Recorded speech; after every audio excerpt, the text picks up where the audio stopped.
सुमित्रा के दो बेटे हैं। रोहन उसका सौतेला बेटा है। जब रोहन 5 साल का था, उसकी माँ गुजर गई थी और रोहन के पिता ने दूसरी शादी किया था। सुमित्रा हमेशा अपना बेटा यानी रितेश को प्यार करती थी। रितेश की शादी हो चुकी थी और रोहन की शादी अंजलि से हो जाती है। अंजलि देखती है, वो इस घर में आए 1 महीना हो गया था, लेकिन सुमित्रा सिर्फ रितेश की पत्नी यानी रूपा से ज्यादा प्यार करती है। एक दिन सुमित्रा अपनी रूपा बहू के लिए नई साड़ी लाती है। ए ले बहू, तुम्हारे लिए साड़ी लाई हूँ। वो पड़ोस की शादी में जाना है ना, तुम यही पहन के आना। तभी वहां रोहन आता है और सारी बातें सुन लेता है। अरे माँ, तुम अंजलि के लिए साड़ी नहीं लाई? वो भी तो कल शादी में आ रही है। हाँ हाँ, वो भी आएगी। उसकी अभी अभी शादी हुई है। उसके पास तो बहुत सारी नई साड़ी होंगे। उसमें से कोई तो एक पहन ले। आप उदास क्यों हो रहे हो जी? मम्मी जी ने सही तो कहा है। मेरे पास बहुत साड़ी है, मैं उनमें से ही पहन लूंगी। वो बात नहीं है अंजलि। माँ मेरे साथ तो सौतेला व्यवहार करती ही थी, लेकिन मुझे लगा था मेरी पत्नी के साथ ऐसा व्यवहार नहीं करेगी। लेकिन आज उन्होंने तेरे साथ भी वैसा ही व्यवहार किया। रोहन बहुत उदास होके रूम में चला जाता है। रोहन को ऐसे उदास देखकर अंजलि को अपनी सासू माँ पे बहुत गुस्सा आता है।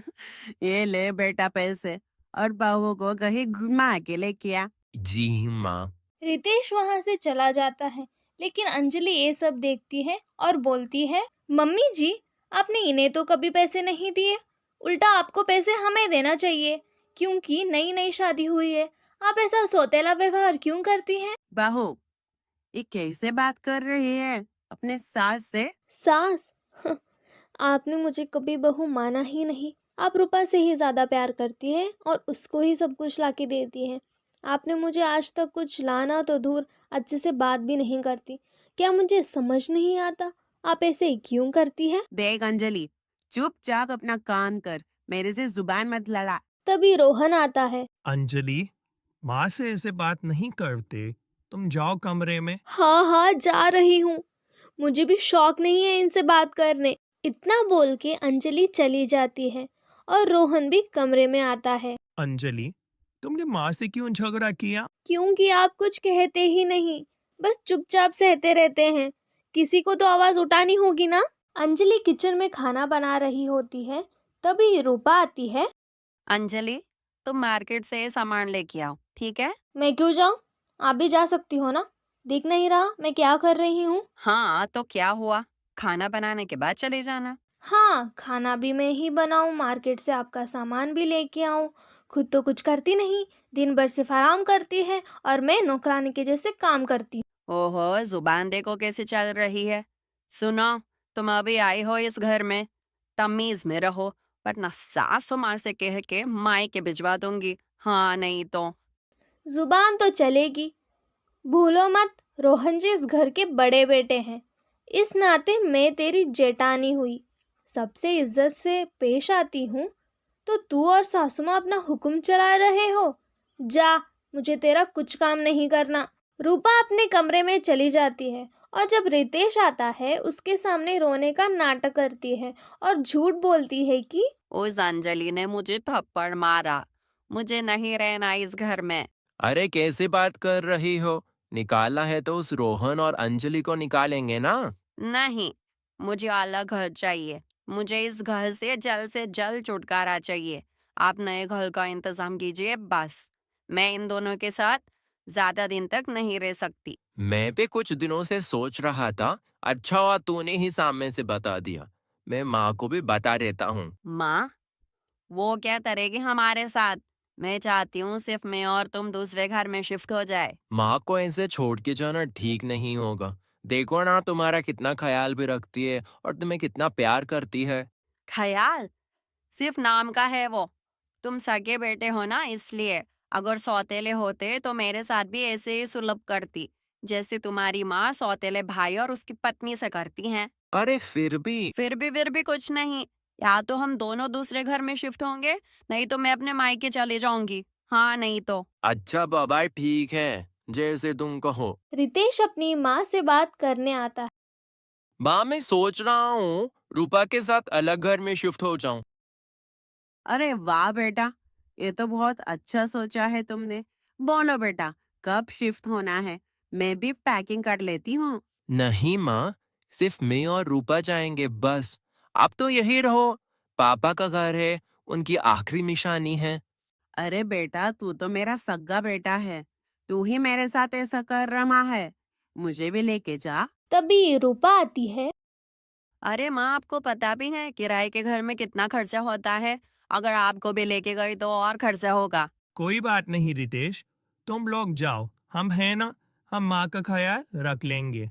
ये सब देख के अंजलि खुश होती है और सोचती है बड़ा सगा और सौतेला करती रहती थी ना, सगा तो जा रहा है घर छोड़ के, अभी आएगी अकल, नहीं आई तो मैं हूं ना अकल ठिकाने लगाने। बेटा, जब तेरी कमाई बढ़ जाएगी, तब तो मुझे अपने साथ लेके जा। हाँ माँ, क्यों नहीं। रितेश और रूपा चले जाते हैं और सुमित्रा बहुत उदास हो जाती है। तभी वहां अंजलि आती है। सुमित्रा को ऐसे उदास देख के बोलती है, क्या हुआ मम्मी जी? आप तो बहुत सगा बेटा करती थी। आपके सगे बेटे ने तो आपको अकेले छोड़ के चला गया अपना अलग गृहस्थी बसाने। देख बहू, चुप हो जा। मेरे बेटे को कुछ भी कहने की जरूरत नहीं है। मुझे यकीन है, जब उसकी तनख्वाह बढ़ जाएगी, वो मुझे जरूर लेने आएगा। हाँ हाँ, ये भी देख लेंगे कि वो लोग आपको वापस लेने आते हैं या नहीं। सुमित्रा अपने बेटे के ना होने से बहुत उदास हो जाती है। वो खाना भी नहीं खा रही थी। सुनिए जी, मम्मी जी ने सुबह से कुछ नहीं खाया और दिन भर सिर्फ अपने कमरे में ही है। ये सुन के रोहन अपने माँ के पास खाना लेके जाता है। माँ, कुछ खा लो, अब ऐसे भूखी रहोगी तो बीमार पड़ जाओगी। मुझे नहीं खाना। ले जा तू खाना यहाँ से और चला जा। ठीक है, जब तक आप नहीं खाएंगी मैं भी नहीं जाऊंगा इधर से। तू क्यों इतना जिद करता है? बोला ना भूख नहीं है। अरे मम्मी जी, खा भी लीजिए, ये कितना प्यार से आपके लिए खाना लेके आए हैं, उसकी तो कदर कीजिए। अरे तू क्यों हमेशा बीच में बोल पड़ती है? ठीक है, अभी दे दो। सुमित्रा खाना खा लेती है।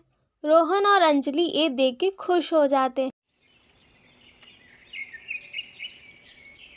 एक दिन सुमित्रा रितेश को कॉल करती है। हेलो बेटा रितेश, घर को आ जाना मिलने बहू के साथ।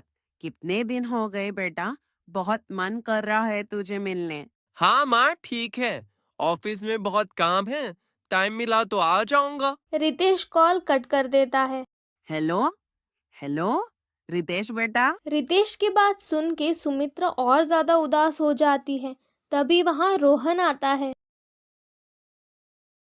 माँ, ये देखो, मैं आपकी मनपसंद जलेबी लाया हूँ। अरे वाह, जलेबी।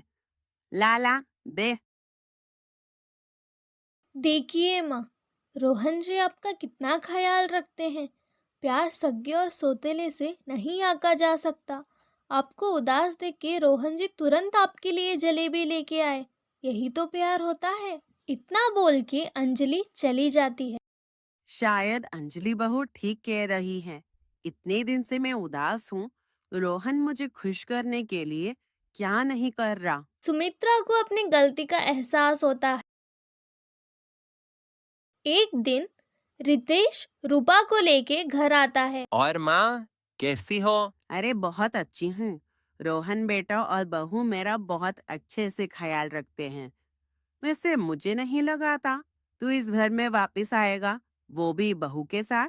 आपको ऐसा क्यों लगा माँ? तूने ही बोला था ऑफिस में बहुत काम है। हाँ माँ, लेकिन मुझे ये भी तो पता था आप मेरा इंतजार कर रही हैं। ना बेटा ना, मैं इंतजार नहीं कर रही थी। मैंने तो उम्मीद ही छोड़ दिया। तभी रोहन आता है। बेटा खाना खा लिया?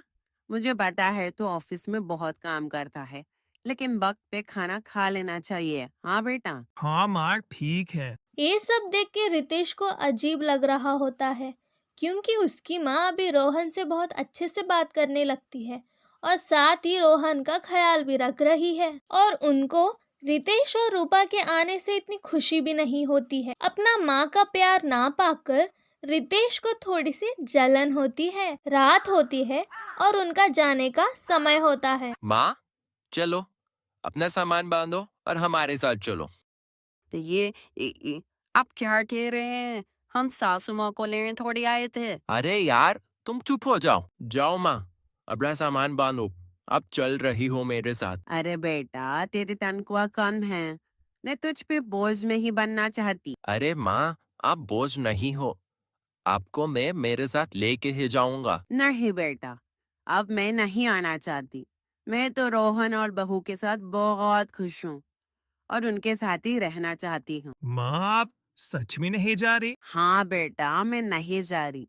मैं तो तेरे पास ही रहूंगी अब से। जो प्यार मैं तुझे नहीं दे पाई, वो सब दूंगी। रोहन और अंजलि बहुत खुश हो जाते हैं।